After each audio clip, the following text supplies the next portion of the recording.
Sniawbhalang has to voice. Has to voice. Otherwise, they know all illegalities from drugs, coal to anything, all done by Sniawbhalang and company.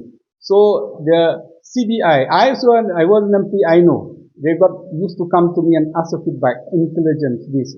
All their files are in the table. At time will come, then you see that who is Sniawbhalang. I'll tell you, the history will tell who is Pala, who is Sniawbhalang. The history will tell when these people will be in a certain. You have seen many of the people are in jail, be it Kejriwal, be it any party, any chief minister, any ex-chief minister, any ministers. The records which they put, one day they'll land in problem.